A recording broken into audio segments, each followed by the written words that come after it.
On December 3rd, 2022, agents from the FBI contacted the Arkansas State Police to request that a traffic stop be made on Johnson County Sheriff James Stevens, who was driving along US 71 in Crawford County, Arkansas. The FBI had been investigating Sheriff Stevens after receiving tips that he may have been engaged in organized corruption. Trooper First Class Matthew Price located Sheriff Stevens' vehicle shortly after speaking with the FBI and initiated a traffic stop for speeding. The interaction that followed was captured by the trooper's dash camera.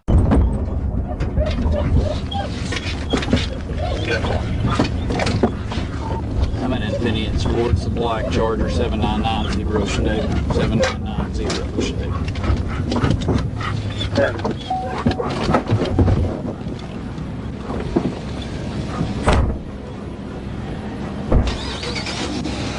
Hello, sir. What's up, boys? Hey, I'm Trooper Price, State Police. Where's on stop? You coming up the flashing lights there? You were speeding just a little bit. My flashing lights? There used to be flashing lights. It's the 71 and 282. How fast are you going? You're going 50 and 45. Not that big of a deal. Not bad. Yeah. Not too bad. Yeah, not bad. Do you have your license on you? Yeah, I do. You got your registration and insurance. Is this your car? Well, it's the county's. The county's? Yeah. What, you work for a county department? Yeah, Johnson County Sheriff's Office. Oh, okay. Glasses. How long you been with them? I've got my gun on my side too, okay? Okay. Yeah, service rep. I've been the sheriff for the last 4 years. Oh, okay. All right, guys, you're gonna have to bear with me. I know we just got the insurance a couple of days ago. I don't know about this. What are you doing up here in Crawford County? Well, I went to visit a CI. Visit who? A CI just north of town. Delivered some bags of goodies up there. What did you deliver to him? Well, his wife. Let me pop the truck and I'll show you. Hang on. There's some goods at the co-op deal we did. Yeah. Where it's giving out to needy families and stuff like that. I'll show you what they are. Hey, if you don't... They're a good deal. Hey, since you're hopping out, just throw your service weapon over the passenger seat. Come back here. There you go. So you said you met a CI? Yeah. What, like a... Confidential informant. Yeah, but I mean, that's what were you taking him? These right here, brother. These are things that we put together. Little care packages for homeless, or not, well, people in need. Oh, really? Things like that, yeah. So why is your CI in Crawford County? Well, got them in Crawford County. I've got CIs, and I got one in Sebastian County. Got Franklin, Pope, Johnson. They just drive to Johnson to work, or what? No. No, just people that we get information from. Oh, okay. People known a long time that it's kind of weird. They get information. Well, it's kind of different. I've worked narcotics a lot, you know. But Yeah. I hear of people having CI and stuff, but I've never heard of them like a sheriff or a sheriff's department outside the county that works outside of Johnson County. You know what I mean? Yeah, we do it, brother. Do you? You bet. You bet. You do it as sheriff?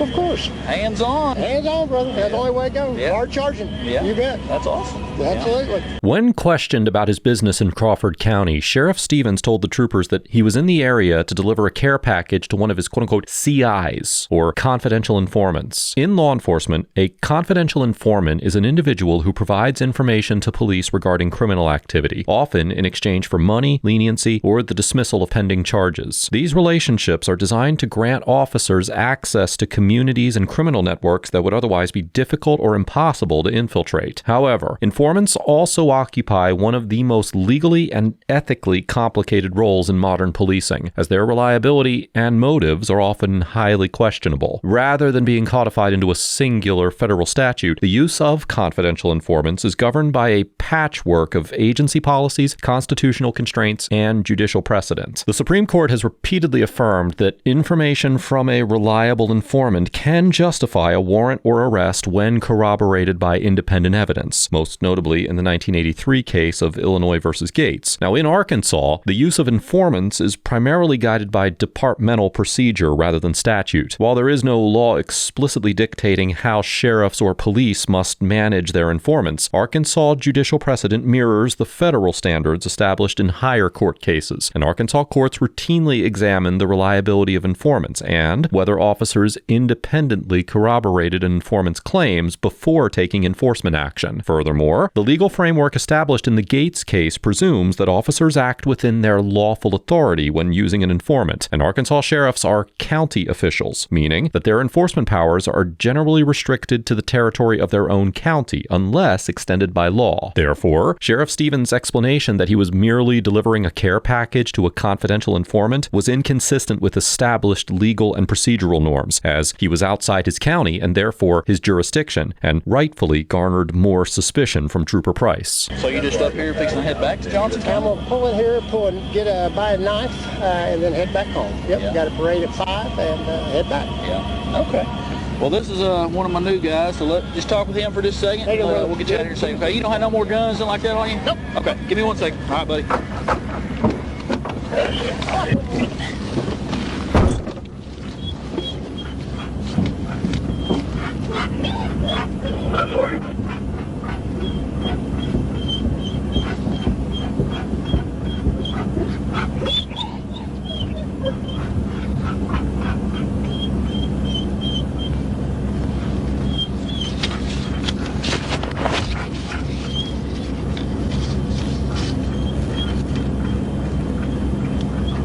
He's up here seeing a CI out of Johnson County. Taking him a thank you back. Never mind. Y'all are here.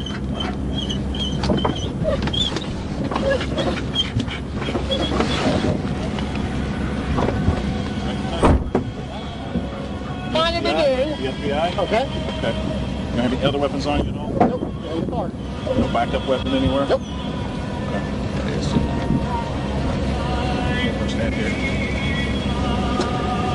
Hey, Sheriff, let me ask you this. You don't have nothing illegal in your car, do you? Nothing you're not supposed to have? No drugs? There could be drugs in there. There is Most drugs? definitely. Yep. What kind of drugs?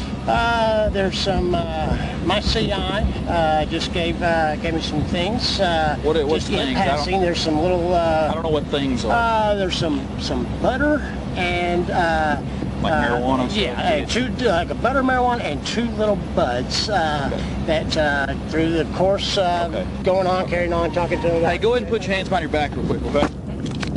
Trooper Price detains Sheriff Stevens after he admits that his vehicle contains illegal drugs. A suspect's voluntary admission of criminal conduct, particularly the possession of a controlled substance, constitutes direct evidence of a crime under both federal and state law. That admission alone supplied an independent and sufficient basis for Trooper Price to detain the sheriff, regardless of any parallel FBI investigation or pre-existing intelligence. The Fourth Amendment allows an officer to detain an individual when articulable facts give rise to reasonable suspicion that a crime is being committed, and authorizes an arrest when those facts develop into probable cause. In the 1976 case of United States versus Watson, the Supreme Court held that a warrantless arrest is constitutionally sound when an officer has probable cause to believe that a felony has occurred. Arkansas courts have consistently applied that same principle, holding that a self-incriminating statement, when made voluntarily and corroborated by context, is sufficient to justify immediate detention. By acknowledging that his patrol vehicle contained controlled substances, Sheriff Stevens effectively confirmed an ongoing violation of Arkansas Code 5-64-419, the state's possession of a controlled substance statute. That confession supplied Trooper Price with an objective, articulable foundation to detain and search Sheriff Stevens, which was totally independent of the FBI's request for assistance. This whole deal's odd to me, and so as of right now, I'm going to go ahead and detain you, okay? I'm not saying you're under arrest right now, but as of right now, we're just going to detain you until we figure out what's going on, okay? Because I've never heard of a sheriff not saying that what you're doing is wrong, but I can tell you this. I've been working narcotics for 7 years, okay? And I've never heard of a sheriff himself coming out. I'm not saying it don't happen, because it does happen, but not very often that comes out and works narcotics on his own and stuff like that, okay? So, and now that you said you've got some narcotics in your car, we're gonna search your car, okay? Get up. So, Get up. is this your personal car, or is this your... No, this is a county-owned vehicle. Okay.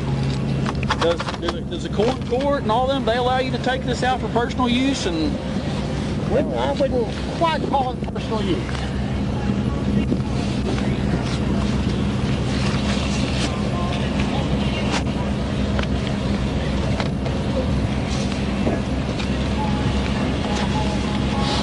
I want to unzip your jacket. Go ahead. Okay. Give us that.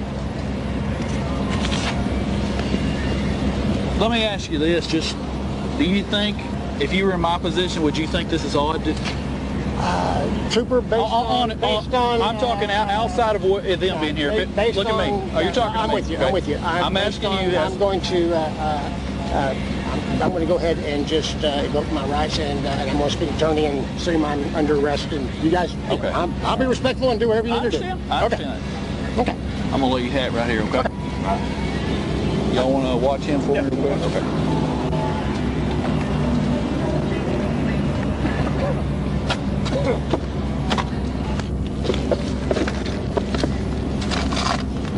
Hey, let's get gloves.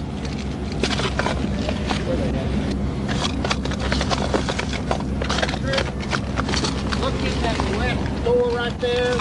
Okay. Right there is what was described as some opioid type pills. And these? No, those are just breath. I don't know what they are. I've got to check them. See if they are. In this door? Yeah, that's right. Yeah, it's in the doorway there. There ain't nothing in this pocket. Okay, yeah, I got them. Yep.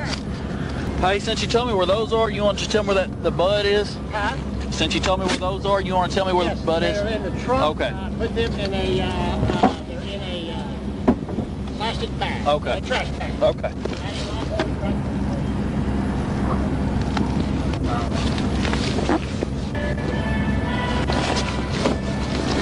Whew, I smell it now. Whew. Damn it, son.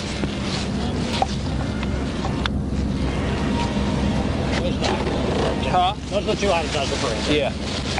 That's a lot of wax. There's butter. Butter, wax, still a lot.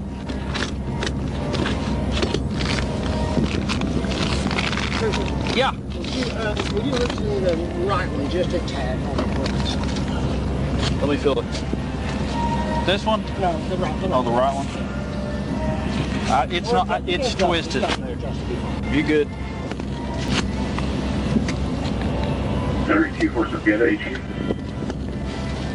32, 10.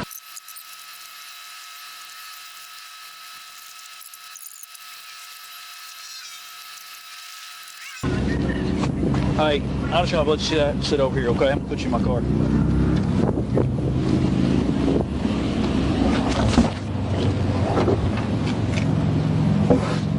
Going over there. You know, if the right to remain silent, anything taken, we need to get you in the court of law. You're the right of attorney present for any question. You can't afford one to be appointed, no additional charge. You understand all that? I do, sir. Okay. Let me ask you this. Would you like to talk about anything we found in there so far? No, I told you everything that was in there. Well, I'm asking, do you want to talk about any of that? No, there's an explanation for everything that's in there. I'm asking you, would you like, if I asked you some questions, would you be willing to talk about it right now? Not at the moment. No, Okay. I'm good. Thank you. Yep. Trooper Price asks Sheriff Stevens if he would be willing to talk about the illegal substances that were found in his vehicle, and the sheriff declines his request and verbally invokes his right to remain silent. In the 1966 case of Miranda versus Arizona, the Supreme Court established that suspects subjected to custodial interrogation must be advised of their right to remain silent and their right to counsel. Once those rights are invoked, all questioning must cease, at least for a significant amount of time, unless the suspect reinitiates communication or or waives the invocation voluntarily. This standard applies to anyone in police custody, regardless of whether or not they are a public official. The court later clarified in the 2013 case of Salinas versus Texas that the privilege against self-incrimination is not self-executing, meaning that a suspect must expressly assert their right to silence in order for it to apply. By clearly and verbally invoking his right to remain silent, Sheriff Stevens triggered the full protection of the Fifth Amendment, and Trooper Price's decision to end the interview at that point was consistent with both federal precedent and Arkansas case law. Any continued questioning after an explicit invocation would have risked suppression of the statements and any derivative evidence obtained thereafter.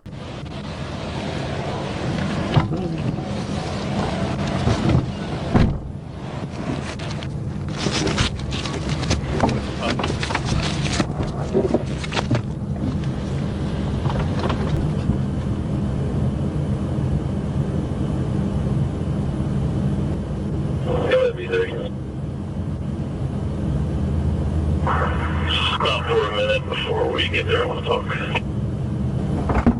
You okay? Yeah, I'm good. Okay. Hey, they really are tight, though, brother. Okay. Cooperative with me.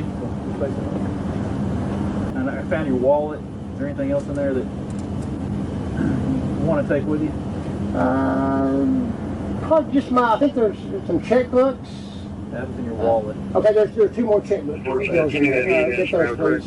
First security. And that's drugs. So is that why? Thank you. Yeah, much better. Thank you. Let me grab it. So they're ready to go. My Copenhagen. I'll get you. Thanks.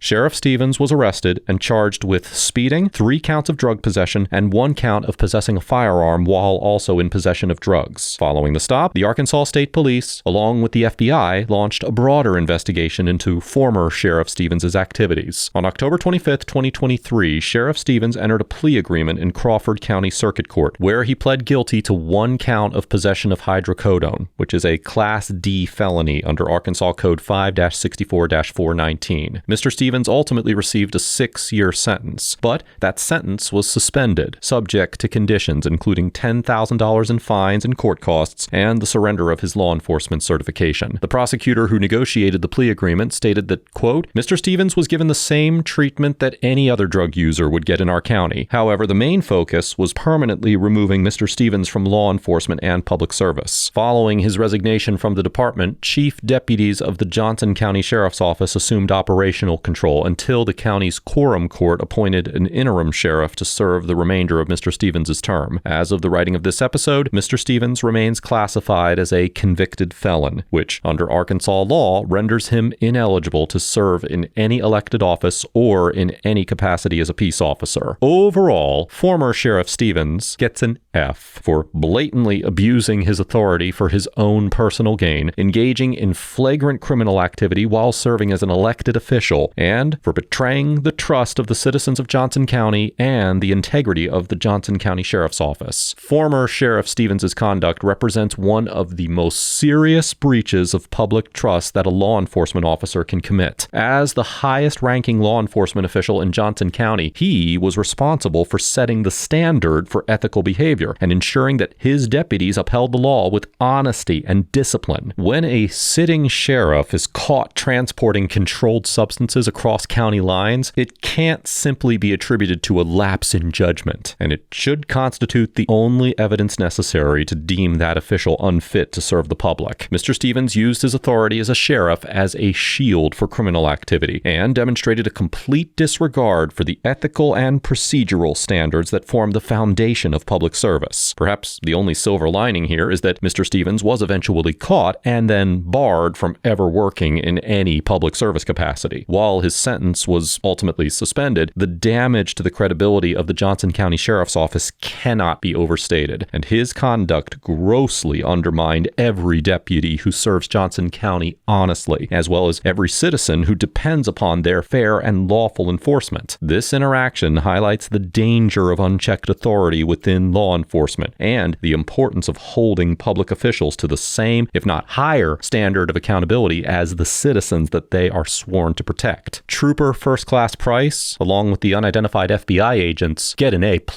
for conducting a thorough and well-executed investigation, ensuring the integrity of the case by gathering hard evidence, and for maintaining a firm but professional demeanor throughout the encounter. The FBI's choice to coordinate the stop through the Arkansas State Police was both tactically sound and procedurally correct, as it removed any appearance of bias that could have arisen from an in-county arrest. The decision to let an uninvolved state trooper initiate the stop protected the legitimacy of the investigation, and it helped guarantee that the case against Mr. Stevens would survive later scrutiny in court. Every step of the encounter, from the traffic stop to the arrest, was captured on video, and the evidence collected was clear, corroborated, and handled according to lawful procedure and policy. What stands out most to me about Trooper Price's conduct is that he developed probable cause entirely through his own questioning, without having to rely on any prior intelligence or pressure from the FBI. His observations and dialogue during the stop directly led to Mr. Stevens admitting that there were illegal drugs in his vehicle, which supplied all the justification that was needed for a lawful detention and search. Equally important was how Trooper Price handled the interview after the arrest. When Sheriff Stevens invoked his right to remain silent, Trooper Price immediately ended the questioning. That decision reflected a clear understanding of constitutional procedure and prevented any claim that the sheriff's statements were coerced or improperly obtained. The FBI agents also deserve credit for their restraint and professionalism. They allowed Trooper Price to take the lead, and they intervened only when necessary in order to secure the evidence and maintain chain of custody. Their coordination ensured that both agencies operated seamlessly, and that the evidence collected would withstand the scrutiny that accompanies a case of this magnitude. Trooper Price and the FBI agents demonstrated how disciplined, cooperative police work can dismantle corruption without undermining public trust, and I commend them both for their excellent police work and their unparalleled professionalism. Let us know if there is an interaction or legal topic that you would like us to discuss in the comments down below. Thank you for watching, and don't forget to check out Audit the Court if you're interested in exploring the legal nuance beyond the body cam.